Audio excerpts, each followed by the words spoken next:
श्रीराम. आपल्या सर्वांच्या हृदयस्थ वसणाऱ्या आत्मारामास साष्टांग प्रणिपात करून गोस्वामी तुलसीदास रचित श्री रामचरितमानस या ग्रंथातील जो द्वितीय सोपान अयोध्याकांड याचं आपण चिंतन करत आहोत. सज्जन हो, हे आपलाच चिंतन क्रमांक 644. आपण गेल्या 2 चिंतन प्रवाहामधून प्रभू रामचंद्रांच्या मनामध्ये असलेलं भरताचं स्थान ते जे या संत सभेमध्ये व्यक्त करत आहेत, त्यातील प्रत्येक शब्दाला यथामती न्याय देण्याचा प्रयत्न केला. ज्याचं गुणगान प्रत्यक्ष प्रभू रामचंद्र करत आहेत, अशा या भरताची ही कीर्ती आहे. आणि त्या कीर्तीचं यथार्थ गायन करण्यात जी या वाचेची शुद्धता आहे, जी या आपल्या चित्तामध्ये असलेल्या वेगवेगळ्या प्रकारच्या कपट जंजाळातून सुटण्याची एक संधी आहे, सज्जनो, तीच सुसंधी आपण आपल्या जीवनामध्ये प्राप्त करण्याचा पुरेपूर प्रयत्न या सर्व चौपायांमध्ये असलेल्या प्रत्येक शब्दाला न्याय देण्याच्या दृष्टीने करत आहोत. यामध्ये आपलं शब्द पांडित्य नाही, यामधून कोणालाही मर्मज्ञ व्हायचं नाही. केवळ प्राप्त करायचं आहे भरतासारखं एक अत्यंत सात्विक, शुद्ध, भगवंतावरती प्रेम करणारं मन. अशा या प्रेमाची, अशा या समर्पणाची ही कथा आपण या चित्रकूटावरती ऐकत आहोत. प्रभू रामचंद्रांनी कालच्या अंतिम टप्प्यामध्ये सांगितलं की वडिलांचं वचन पाळणं हे मुलाचं कर्तव्य आहे, परंतु त्या वचनापासून दूर होताना मला 2 गोष्टी प्रामुख्याने आधारभूत वाटतात. एक म्हणजे गुरु वसिष्ठांनी मला तशी स्पष्ट आज्ञा केली आहे की जे भरत सांगेल त्याप्रमाणेच तू वाग. आणि दुसरी गोष्ट, भरता, तुझा हा संकोच, तुझं हे प्रेम, आणि जर तुझ्या या प्रेमाचा मी अव्हेर केला तर कदाचित वडिलांसारखा तू देखील आपल्या या देहाचा माझ्या विरहामध्ये तृणवत त्याग करशील. आणि माझ्या या निस्सीम प्रेमीला मी असा एकटा त्यामुळे सोडू शकत नाही. भरता, मी तुझ्या आज्ञेमध्ये आहे. तू मला जसं सांगशील त्याचप्रमाणे मी आचरण करेन. अशा रीतीने प्रभू रामचंद्रांनी आपला हा पण सत्य प्रतिज्ञा या सभेमध्ये बोलून दाखवली. सर्व सभा अत्यंत सुखावून गेली होती, परंतु त्याच वेळेला एका लोकामध्ये जी हलचल सुरू झाली, गोस्वामीजी आम्हाला आज त्याचं वर्णन चौपायांमधून सांगत आहेत. सूरगण सहित सभय सूरराजू, सोच ही चाहत होन अकाजू, बनत उपाऊ करत कछु नाही, राम सरन सब गे मन माही, बहुरी बिचारी परस पर कही, रघुपति भगत भगति बसही, सुधि करी अम्बरीश दुर्बासा, भेसुर सुरपति निपट निरासा, सहे सुरन बहु काल विषादा, नरहरि किए प्रगट प्रहलादा,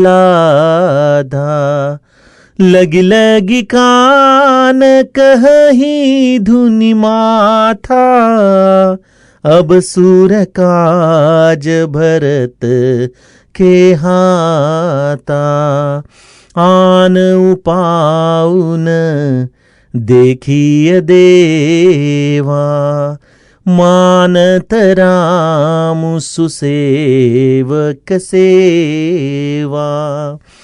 यस प्रेम सुमिरहु सब भरत ही, निज गुणशील राम बस करत ही।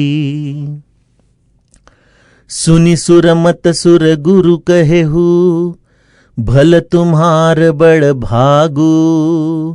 सकल सुमंगल मूल जग, भरत चरण अनुरागु। सियावर रामचंद्र प्रिय हो।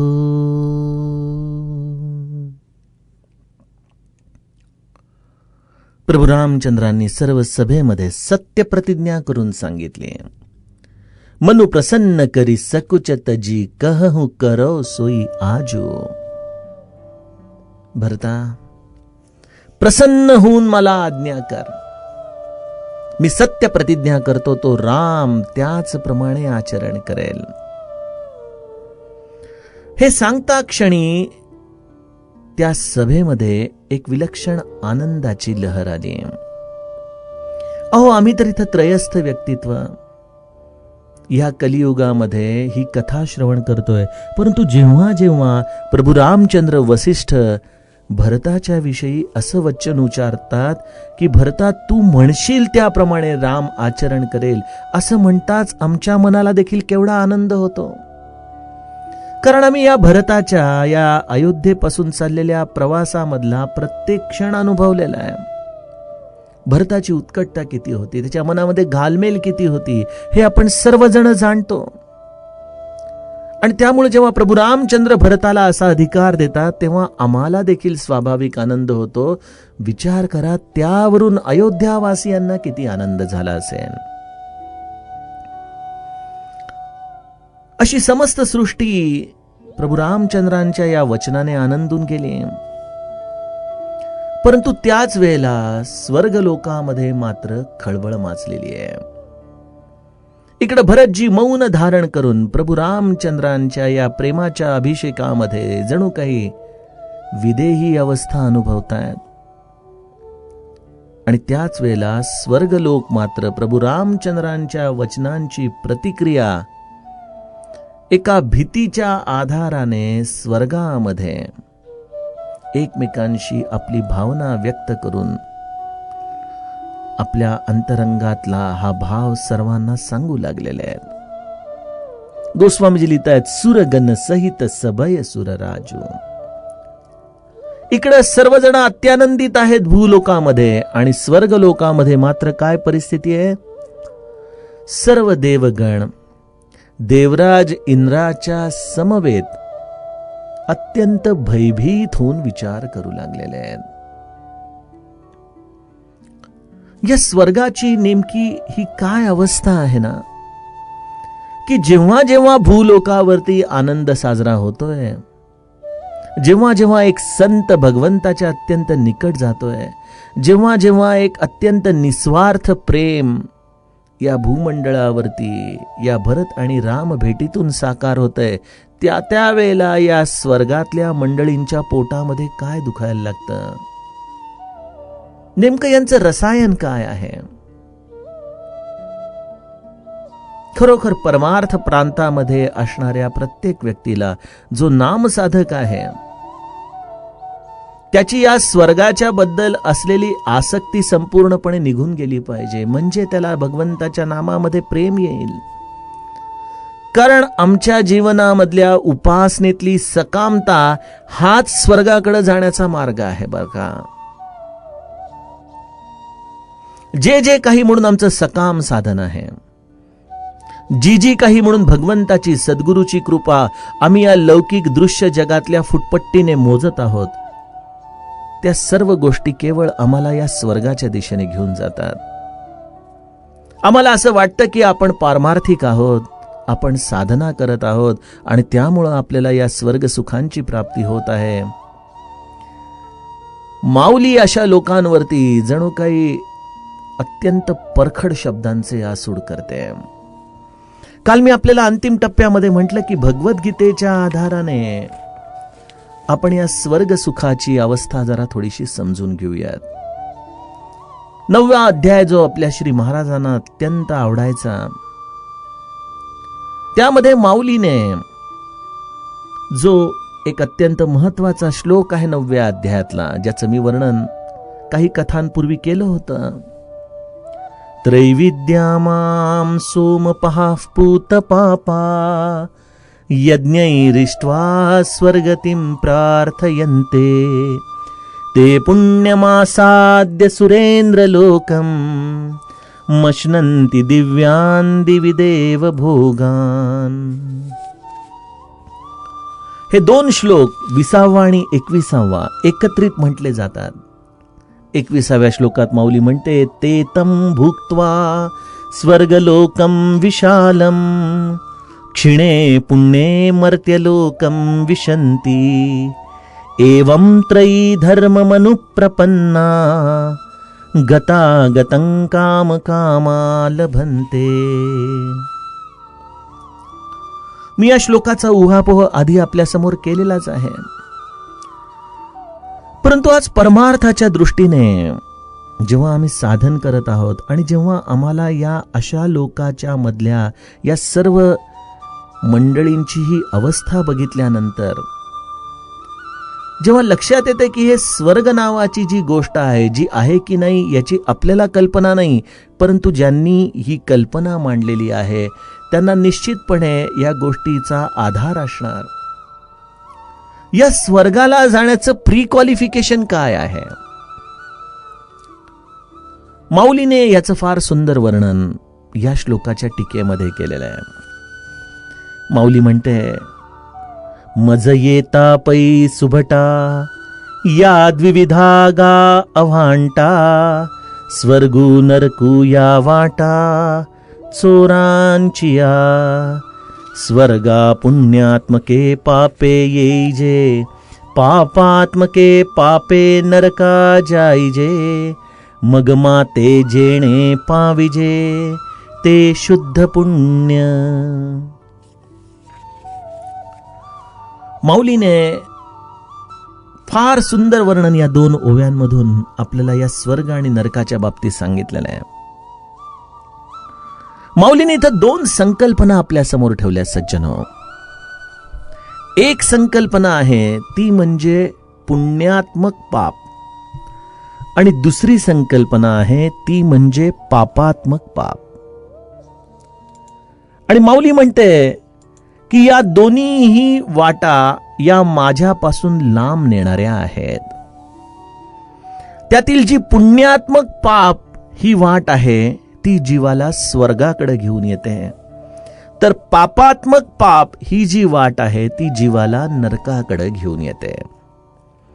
आपण म्हणाल पुण्यात्मक पाप हा शब्द काय आहे? बघा, आपल्याकडं असे अनेक पदार्थ असतात की जे खाऊ नये असं सांगितलं जातं. ते तब्येतीसाठी अपायकारक आहेत, परंतु त्याचं बाहेरचं वेष्टन इतकं प्रभावी असतं, त्याची चव, त्याची रसना ही आपल्याला इतकी सुखद वाटत असते की मनुष्य नकळतपणे त्या गोष्टी खाण्याच्या मागे लागतो, त्या गोष्टींचं प्राशन करतो. बाहेरून दिसायला पुण्यात्मक आहे, परंतु अंतरंगामध्ये मात्र पाप आहे. अशी पुण्यात्मक पापाची गोष्ट ही जीवाला स्वर्गाकडे घेऊन जाते. आपण पापात्मक पाप अर्थातच जो मनुष्य अत्यंत अनितीने वागतोय, जो या जन्मामध्ये येऊन नको ती सर्व कर्म करत आहे, त्याची अर्थातच अधोगती ही ठरलेली आहे. त्यामुळे पापात्मक पाप ही वाट त्याला नरकाकडे घेऊन जाते. परंतु आमच्यासारखे बऱ्याचदा शुभ्र वस्त्र धारण करणारी मंडळी, टिळा पूजा सर्व गोष्टी व्यवस्थित करणारी मंडळी, एवढं सगळं करूनही या प्रत्येक करत असलेल्या कर्मामध्ये सकामता ठेवतोय. यातून आम्ही केवळ सांसारिक सुख मिळवण्याचा प्रयत्न करतोय. यातून मिळवायचं जे भगवंताचं प्रेम आहे त्याच्यापासून लांब राहून आम्ही केवळ या संसारात असलेल्या सुखसोयींच्या आधारानेच त्याची कृपा मोजतोय. माऊली म्हणते हे पुण्यात्मक पाप आहे. दिसायला बाहेरून वेष्टन परमार्थाचा आहे, परंतु अंतरंगामध्ये मात्र सकामता रूपी पाप आहे. आणि या सकामता रूपी पापाची फार जास्त लांब जाऊन देखील कुठं मोजमाप करण्याची गरज नाही बरं. मला सांगा, आज मी परमार्थामध्ये आहे, माझं नामस्मरण चालू आहे, मनामध्ये विचार देखील चालू आहेत, आणि त्याच वेळेला आपल्या बरोबरच्या कुठल्या तरी व्यक्तीला आपल्यापेक्षा जास्त उच्च स्थान मिळतंय, कुठल्याही क्षेत्रामध्ये ते असो, नोकरी धंदा असो, शिक्षण असो, परमार्थ असो, अनुभूती असो, कुठलीही गोष्ट असो, आणि त्याच क्षणी आमच्या अंतरंगामध्ये उसळून येणाऱ्या मत्सराच्या आधाराने आपण आपल्या अंतरंगातल्या पुण्यात्मक पापाचं मोजमाप करू शकतो.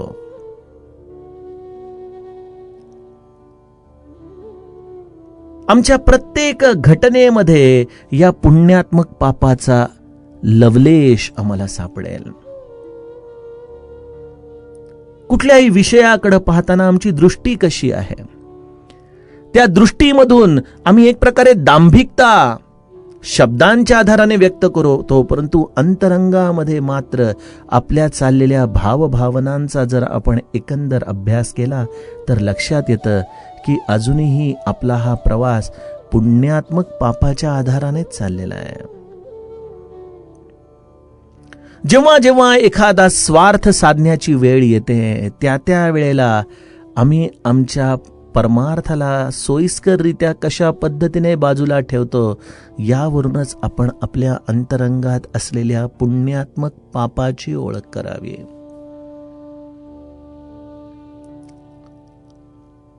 आणि अशा या सर्व घडामोडी अवतीभोवती घडत असताना आपल्याला एखाद्याच्या उत्कर्षाने जर पोटशूळ होत असेल तर समजावं की आपण आत्ता पृथ्वी तलावरती नाही, आपण आत्ता स्वर्गामध्ये या देवतांच्या समवेतच बसलेलो आहोत. इथं भरत आणि प्रभू रामचंद्राचा हा संवाद, हे प्रेम आणि त्याचा पोटशूळ इथं इंद्राला समस्त देवतांच्या समवेत होतोय. काय हे गणित आहे सज्जनो.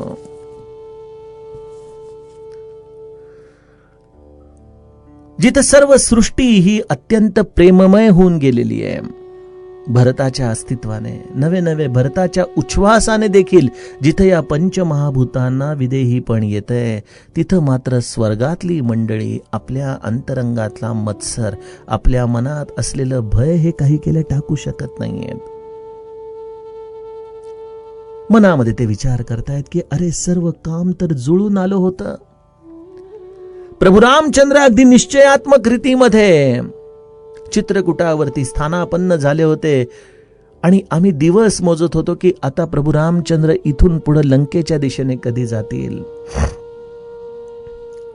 परंतु झालं भलतच.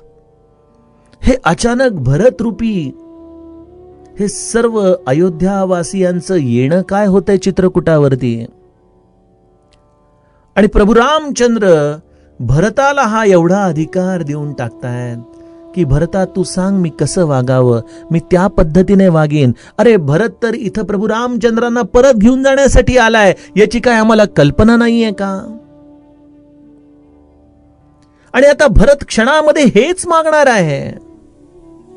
अरे बापरे. आणि प्रभू रामचंद्रांनी तर सत्य प्रतिज्ञा करून टाकली, म्हणजे आता जवळजवळ ही बाजी आपण हरल्यातच जमा आहोत. आता आपल्याला काहीच उपाय दिसेना. काय करावं, काय करावं.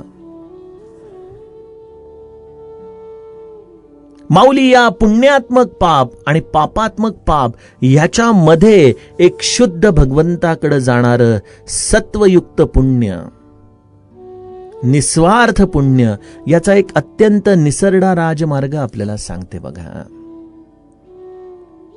या स्वर्गातल्या देवतांचं प्रामुख्याने हे सर्व असलेलं संचित हे पुण्यात्मक पापाच्या रूपामध्ये आहे, परंतु काही अंश त्यांच्याकडे देखील आहेत की जे या निस्वार्थ पुण्य भावनेने त्यांना या स्वर्गामध्ये ठेवून घेत आहेत. आणि त्या निस्वार्थतेची खूण काय आहे? जे काही देवतांनी थोड्या अंशामध्ये निस्वार्थ पुण्य जमा केलं होतं, त्यामुळं त्यांना बृहस्पतींसारखे सद्गुरू वेळोवेळी मार्गदर्शन करण्यासाठी उपलब्ध होते. सद्गुरूंचा संग होता इंद्राला, परंतु त्यांचा गुण खऱ्या अर्थाने लागला नव्हता, कारण संचितच हे एवढ्या मोठ्या प्रमाणामध्ये पुण्यात्मक पापाचं होतं. या अत्यंत थोड्याशा असलेल्या अंशात्मक निस्वार्थी पुण्यामुळे इंद्र मनात विचार करतोय की आता याला एकच मार्ग आहे की आपण प्रभू रामचंद्रांना शरण जायला हवं. खलबत सुरू होता स्वर्गामध्ये की प्रभू रामचंद्रांची प्रार्थना करा, त्यांचा धावा करा. बघा, परमार्थामध्ये देखील आपण बघतो की बऱ्याचदा आम्हाला नक्कल करताना गोष्टी फार सोप्या वाटतात. इंद्राने तोच विचार केला की ज्या पद्धतीने ब्रह्मदेवाने भगवंताची प्रार्थना केली आणि त्या परमात्म्याला प्रसन्न करून घेतलं, त्याच पद्धतीने आपण रामाला देखील प्रसन्न करून घ्यावं. सज्जनो, परमार्थ हा नकलेचा प्रांत नाही. तुम्ही एखाद्या संतासारखा वेश परिधान करू शकता, तुम्ही लोकांना प्रभावित देखील करू शकता, तुम्ही एखाद्या संतासारखे अभंग भजन देखील गाऊ शकता, परंतु संताच्या अंतःकरणातला भाव कुठून आणणार? भावनेची नक्कल करता येऊ शकत नाही. इंद्र देखील इथंच फसला. ब्रह्मदेवासारखी प्रार्थना तर तो मनातल्या मनात कदाचित करत असेल प्रभू रामचंद्रांची, परंतु त्याच्या अंतःकरणामध्ये ती आर्तता कुठं आहे?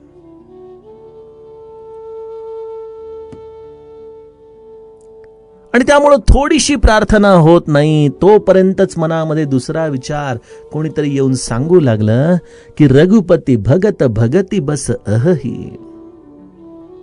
इंद्रा, अरे तू रामाला शरण जाण्याचं म्हणतोयस, रामाची प्रार्थना करायची म्हणतोस, परंतु रामाचा स्वभाव कसा आहे माहितीये का? राम हा नेहमी आपल्या भक्ताच्या इच्छेमध्ये राहतो. आणि हे केवळ रामचरित्रामध्येच आपण पाहिलं नाही. अरे, आपण दुर्वास आणि अंबरीशाचं देखील चरित्र बघितलं. अंबरीशाची काय चूक होती? द्वादशीचं पारणं फेडायचं होतं, वेळ अत्यंत कमी राहिला होता. दुर्वास ऋषी मुद्दामून आपल्या सांगण्यावरून त्याच्या या उपासनेमध्ये विघ्न आणण्याच्या हेतूने तिथे गेलेले होते. आणि द्वादशीची वेळ टळूस तर अंबरीशाकडे जायचंच नाही. आणि तोपर्यंत अंबरीशाने जर द्वादशीचं पारणं फेडलं तर यजमानांचा अपमान झाला, म्हणून आपण त्याला शाप देऊयात, अशी मनामध्ये कुटिलता घेऊन दुर्वास तिथं जात आहेत. आणि घडलं काय? प्रत्यक्ष भगवंत तिथं प्रगटला आणि त्याचं सुदर्शन चक्र जे दुर्वासांच्या मागं लागलं, आपल्याही दारात आले होते, आठवतं ना इंद्रा? आपणही त्यांना वाचवू शकलो नाही. अरे, आपण कोणालाच वाचवू शकत नाही इथं. शेवटी भगवंत म्हणाला की जा, त्या अंबरीशाला शरण जा, तोच तुला सांभाळू शकेल. म्हणजे प्रत्यक्ष विष्णूला शरण जाण्याची वेळ आल्यानंतरही भगवंत म्हणतोय की माझ्या भक्ताला शरण जा. अरे, इथं रामाला शरण जाण्याचा आपण विचार करतोय, परंतु रामराया तर भरताच्या अधीन आहे. आपल्याला भरताला शरण जावं लागेल. भरताला शरण जावं लागेल असं म्हणताच देवतांची अवस्था काय झालीये? लगी लगी कान कहही धुनी माथा, अब सुर काज भरत के हाता. स्वर्गातल्या देवतांना जेव्हा कळालं की आता हे सर्व कार्य भरताच्या हातात आहे आणि रामाला शरण जाण्यापेक्षाही भरताला शरण जाऊन त्याचा आशीर्वाद घेतला तरच कदाचित आपलं हे कार्य नीट होऊ शकेल. असं म्हणतात स्वर्गातले देव परस्पर एकमेकांमध्ये कुजबूज करतायत, कपाळ बडवून घेतायत की अरे बाप रे, आता या देवतांचं सर्व कार्य भरताच्या हातामध्ये. जुना पुराणातल्या सर्व गोष्टी डोळ्यासमोर येत आहेत की भक्त प्रल्हादाच्या हातामध्ये जणू काही नृसिंह, ज्याचं हे अकराळ विकराळ रूप होतं, त्याचं प्रागट्य झालं. ते केवळ भक्त प्रल्हादामुळे झालं, बाकी कोणामुळे ते शक्य नव्हतं. भागवतात पूज्य डोंगरे महाराज म्हणतात की जेव्हा नृसिंह हा अशा अकराळ विकराळ रूपामध्ये आला, तेव्हा त्याच्या समोर जायला कुठली देवता देखील तयार होईना. तेव्हा नारदांनी सांगितलं, प्रल्हादाला पुढं करा, त्याच्यासाठी आलेला आहे तो शांत करेल. भक्ताच्या हातामध्ये भगवंत आहे. अरे मग यात वाईट काय आहे? जा ना भरताला शरण. इथं खरी गंमत आहे सज्जनो. या स्वर्ग भोगामध्ये असलेला या संतरूपी फकीरीला शरण जाऊ शकत नाही. या स्वर्गाची मनामध्ये ज्याला याचना आहे, जो या स्वर्ग सुखांसाठी आयुष्यभर उपासना, सर्व प्रकारचे उपास तापास तीर्थ व्रत करत आहे, त्याला निष्काम परमार्थामध्ये कधीच रस नसतो. किंवा अशा लोकांची हुल्लडबाजी करण्यात, हे मला काय सांगणार परमार्थ, असं म्हणून त्यांच्यापासून 4 हात लांब राहण्यामध्येच त्यांना धन्यता वाटत असते. भरताकडे काय आहे जे या स्वर्गातल्या देवतांना आत्कृष्ट करून घेईल? भरताला तर अर्थ न धर्म न काम रुची न गती चहु निर्वाण, जन्म जन्म रती राम पद यह बरदानु न आन. ज्याला केवळ या राम चरणांची प्रीती हवी आहे, ज्याच्यामध्ये स्वर्गातील देवतांना काडीचा देखील रस नाही, त्यांना तर कदाचित अर्थ काम मोक्ष यापैकी जर कुठल्या तरी गोष्टीमध्ये भरताला रस असता, तर त्याचं त्यांच्याशी चांगलं अनुसंधान घडू शकलं असतं. सज्जनो, आपण देखील परमार्थामध्ये जेव्हा उतरायला लागतो ना, हळूहळू आपल्या काही सवयी पूर्ण बदललेल्या नसतात, परंतु तुमच्या लक्षात येतं का कधी की जे आपले आधीचे मित्र परिवार होते, जे आपले आधीचे नातेवाईक होते, ज्यांच्यामध्ये आपण तासनतास रमायचो, ज्या सवयींमध्ये आपण खूप वेळा रमायचो, त्या सगळ्या गोष्टी नकळतपणे आपल्यापासून दूर जातात. नवे नवे ती लोकच आपल्याला टाळू लागतात, कारण त्यांना आपल्याशा भेटीमधून त्यांच्या आवडीची कुठलीच गोष्ट मिळत नसते. उलट संत प्रवृत्तीसाठी ही एक अत्यंत मोठी उपलब्धी आहे, कारण ज्या एकांताच्या सान्निध्याची तो खरंच निरंतर वाट पाहत असतो, ती एक स्वाभाविक एकांताची स्थिती जेव्हा हा समाज त्याला अशा पद्धतीने अव्हेर करू लागतो, त्यावेळेला त्याला अत्यंत सहजपणे मिळते. त्यामुळे मनामध्ये अशी कधी ग्लानी आणू नका की अरे मी या भगवंताचं एवढं करतो, परंतु लोक माझ्याशी नीट वागत नाहीत, कोणी आलं तर कधी मनापासून बोलत नाही, त्यांच्या मनातल्या भावभावना मला कधी सांगत नाही. कारण या आमच्या साधक मार्गाच्या प्रवासामध्ये हा एक असा टप्पा असतो जो वृक्ष आहे, जिथं सामान्य सांसारिक हे त्या व्यक्तीच्या बरोबर सहजपणे रमूच शकत नाहीत. आणि त्यामुळे देवतांना देखील फार मोठी पंचायत झाली की त्या भरताला आपण शरण कसं जायचं, आणि किती पंचायत व्हावी. लगी लगी कान कहही धुनी माथा, डोकं वळवून घ्यायची वेळ आली त्यांना.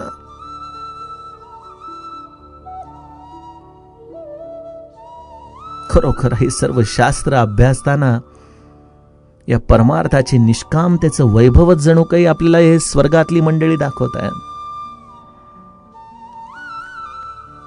तेव्हा स्वर्गराज इंद्र सर्वांना म्हणू लागतो की आन उपाऊन देखिय देवा, मानत राम सुसेवक सेवा. ही अस प्रेम सुमिरहु सब भरतहि, निज गुणशील राम बस करतहि.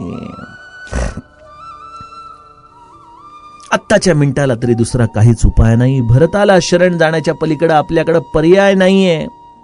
तेव्हा हे देवतांनो, तुम्ही या श्रीरामाच्या श्रेष्ठ सेवकाच्या सेवेमध्ये रममाण व्हा आणि त्याच्या गुणांचं, त्याच्या शीलांचं, ज्या आधाराने त्याने प्रभू रामचंद्रांना वश करून घेतलेला आहे, अशा भरतजींचंच सर्व लोकांनी अंतःकरणामध्ये प्रेमाने स्मरण करायला लागा. हे स्वर्गातल्या देवतांच्या निस्वार्थी पुण्याचं त्यांना फळ मिळालं. बृहस्पतींच्या आशीर्वादामध्ये जे हे देवता अखंड भयभीत होऊन या भोगवादी संस्कृतीमध्ये जगत होते, त्यांना हा सन्मार्ग मिळाला की या प्रसंगामध्ये आम्हाला केवळ संतच तारू शकेल. ज्या संताच्या आज्ञेमध्ये प्रभू रामचंद्र आहेत, त्यामुळे कदाचित आपली इच्छा असेल नसेल, परंतु या निष्काम संताच्या सेवेमध्येच आपलं सर्व कल्याण सामावलेलं आहे. आणि जेव्हा हा विचार इंद्र सर्व देवतांना बोलून दाखवतो, त्यावेळेला बृहस्पती लगेच हात उंचावून म्हणतात की इंद्रा, सुनी सुर मत सुर गुर कहेऊ, भल तुम्हार बड भागू. तुमचं भाग्य उजाडलं बाबा आज खऱ्या अर्थाने, की जेव्हा तुम्हाला मनापासून वाटतंय की आपण आता भरताला शरण गेलो तरच आपलं हित आहे. खरोखर तुम्ही भाग्यवान आहात की तुम्हाला भरतजींच्या या चरणांचं प्रेम हृदयामध्ये लागावं असं वाटतंय. सकल सुमंगल मूल जग भरत चरण अनुरागो. सर्व मांगल्याचं हे मूळ आहे, जे प्रभू रामचंद्रांनी आपल्याला काही दिवसांपूर्वी सांगितलं होतं की लोक सुजसु पर लोक सुखू सुमिरत नाम तुम्हार. भरता, तुझं नामस्मरण केल्याने, केवळ तुझं स्मरण केल्याने केवळ लोक आणि परलोक या दोन्हीही मध्ये जीवाला चांगली गती मिळू शकते, त्याचं कल्याण होऊ शकतं. जणू काही त्याचा थेट अनुभव या स्वर्गातल्या देवतांना तात्काळ मिळाला. बृहस्पतींनी आशीर्वाद दिला की तुम्ही अत्यंत भाग्यवान आहात की तुम्ही मनामध्ये विचार करताय की आपण भरताला शरण जायला हवा. स्वर्ग हे सर्व संधी साधू लोकांचं राज्य आहे. आपलं कार्य होण्यासाठी भरतासारख्या संताला देखील हे शरण जातात, परंतु त्यांचा भाव हा तसा कधीच कायम रूपाने राहत नाही. इथूनच पुढे काही दोहे गेल्यानंतर हाच इंद्र पुन्हा सरस्वतीला पाचारण करतो की भरताला काही करून त्याची तू मती फिरवून टाक. हीच आपल्या सामान्य जीवांची अवस्था आहे. संत आम्ही संसारासाठी वापरतो आणि जेव्हा त्याची गरज संपते तेव्हा त्याला आम्ही अडगळीत टाकतो. सज्जनो, सांभाळा स्वतःला या स्वर्गवादी वृत्तीतून. हेच या समस्त दोह्याचं सार आहे. त्यातील पुढील कथाभाग आपण उद्याच्या कथाप्रवाहामध्ये बघूयात. जानकी जीवन स्मरण जय जय.